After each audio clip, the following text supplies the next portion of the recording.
Now that Ubisoft has officially put a lid on the Sands of Time remake, I went back to the original to see if it actually needed one. Was it even any good? So let's rewind the sands of time, so to speak. I have played this game almost 20 years ago now, and back then I didn't really go far as this was a bit of a hard game for a baby me. But now I'm no longer a child, I'm a man child. So let's not beat around the bushes and jump right into it. Given that this game is more than 20 years old, I was expecting a big laundry list of configurations and mods to be able to run this on a modern machine. But surprisingly, making this game work took me roughly 2 minutes. After swapping my loading screen from a blue square to a proper scene, I was ready to straight up jump into the game. We play as the Prince of Persia, and the tutorial sees us invading India. Looking at this depiction of India really makes me realize just how bad 2010s were for the global image of this region. We had an inside man who helped us breach the gates. Meet Jafar. I don't remember his real name, so we will just roll with Jafar. He is literally the dude from Aladdin.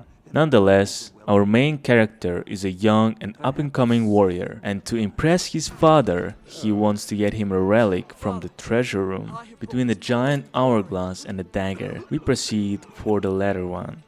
And while facing the most iconic thing this franchise is known for, the wall jumps, I realized that this game might be a little harder than I anticipated. Did I mention that this guy doesn't have a name? All other characters just refer to him as Prince, and I don't think we ever hear his real name. Prince himself is basically an Iranian Leon from Resident Evil 4. Just look at those slow-mo backflips of the enemies. He also aura farms at every enemy encounter. He could literally squash a bug and he will hit a pose. We see the fit, bro. The internet has ruined my mind so badly that I can't stop memeing this man. As you progress the game and the prince starts getting the pump, he will also start undressing to impress the Huz. For an older game, the graphics are actually pretty damn good, and there is a good amount of physics in here. For reference, GTA looked like this back then. While bragging to our dad with the plundered loot, Jafar asked for his cut of the deal. Prince's dad, being a self-absorbed prick, he basically denies Jafar his fair share, which made me question who is the real villain in this story, especially considering what else these guys took from India. So Jafar is so butthurt that he tricks the dumbass prince to unleashing the sands of time.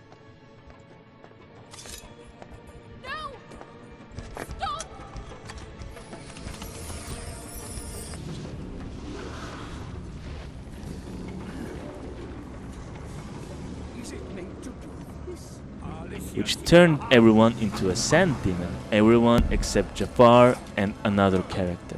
One of the captives, who definitely was not going to be used for anything nefarious, is our companion and one of the main characters, Farah.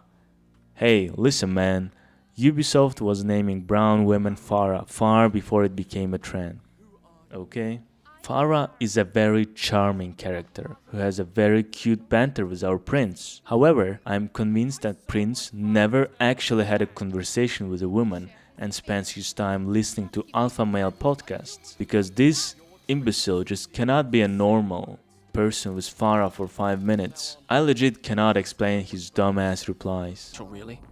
Her kingdom's conquered, she has nothing, no one to protect her. She needs me. I can see it in the way she looks at me. All I'd have to do is reach out and take her hand, and she'd be mine. It's my own fault. With women, you need to show them you're in charge right from the start, or they'll walk all over you. A conquered one, but still, her blood is royal. Besides, what better way to tame her insolence? It's not so bad for a woman to have a little spirit. It's a challenge! Speaking of Resident Evil 4, Farah is basically our Ashley, but far more useful as she helps you solve puzzles and provides range support. Just don't let her get in the smacking range of enemies. Or Prince.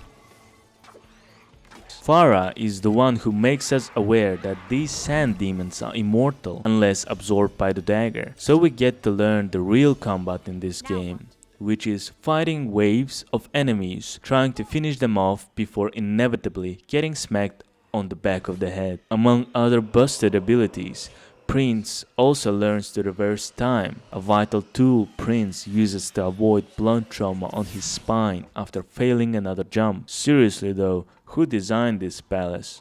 Jigsaw? With the way some puzzles worked, might as well been him. Actually, when I said there were only 3 survivors, I lied, as there is a 4th character who survived the last Plagueis outbreak, a nameless guard. The best romantic option for the prince. Just listen how hyped he gets for the prince while he's trying to solve the puzzles. Did it! Serve those accursed demons right! Oh, by God, they'll rue the day they ever dared attack the palace of Unfortunately, this does not last long, and the true quest to avenge nameless Azad Guard begins.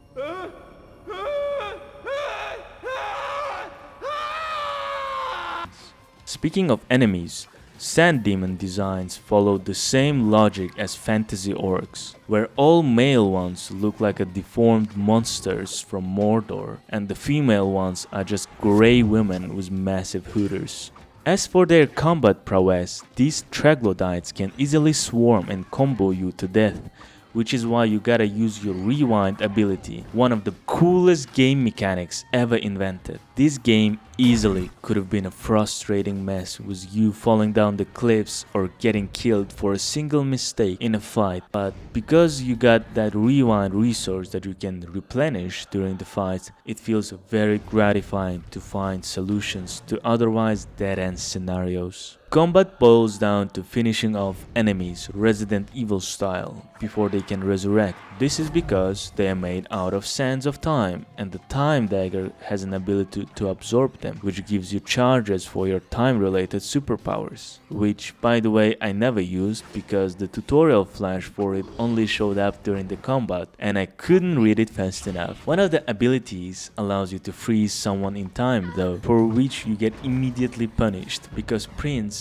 does his longest attack animation and you always get whacked in the back with a 3-hit nasty combo while doing so. Seriously, they never do that while you're fighting normally, but as soon as they see one of their homies get hit with the spell, they crash out. The most dangerous enemy though will still be a camera, changing its angle at the last moment and therefore altering your movement direction and killing you when you have no sands left in your dagger.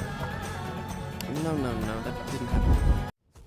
One of the best things about this game is that it never holds your hand. It will give you the hints on how to progress once and then you are on your own to figure out what to do. I really enjoyed the sections of the game where I was a little lost and it took me extra 5 to 10 minutes to find where to go or what to do. Modern Ubisoft would definitely not have balls to let the player be confused for a while and would 100% let Farah go, "Whoa, look at that door. I bet if you smack it with something really strong, it will crumble. Oh, we need to use that lever. If only there was a box around that you could use as a platform." You know what I mean.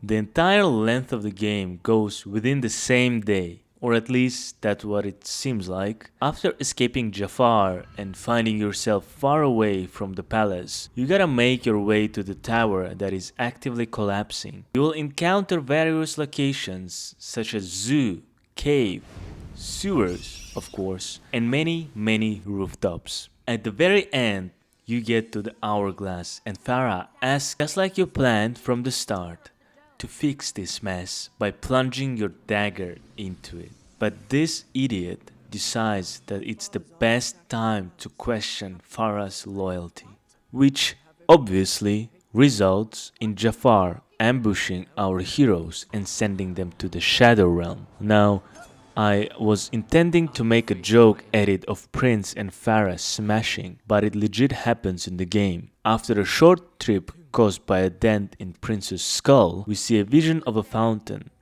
This portion, I spent 15 minutes trying to figure out what to do, but the solution was sound, something I would never have guessed. Anyway, after Prince finally gets himself wet, we continue. This time without the dagger, as it was snatched by Farah. Honestly, after the feat he threw at the tower, I would do the same. Clearly, the prince is too stupid to do his job. This stretch also gives you an overpowered sword, and thank God, because otherwise this could have been a miserable section. Though passing the parkour parts on the first try without the time powers felt very good, as if both you, the player, and Prince have gotten more skilled. Once we reach the top of the tower, we see Farah getting surrounded by sand demons. Unfortunately for her, she used up all of the sand in the dagger and died doing the same thing Prince have been dying all day today, accidentally falling off the cliff. Filled with rage, we whack the last remaining guards and finally plunge our dagger into the hourglass.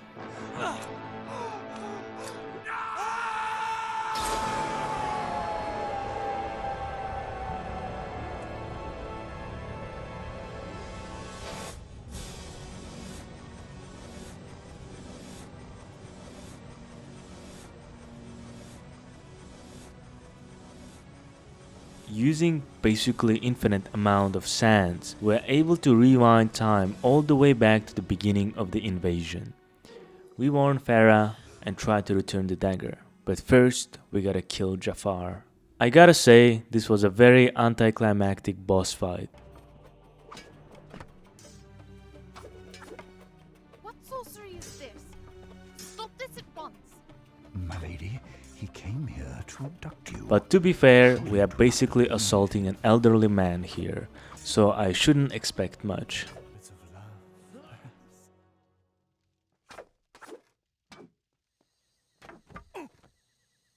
With Jafar dead, the invasion never happened.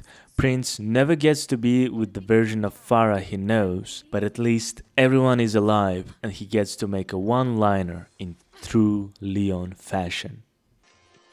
I don't even know your name.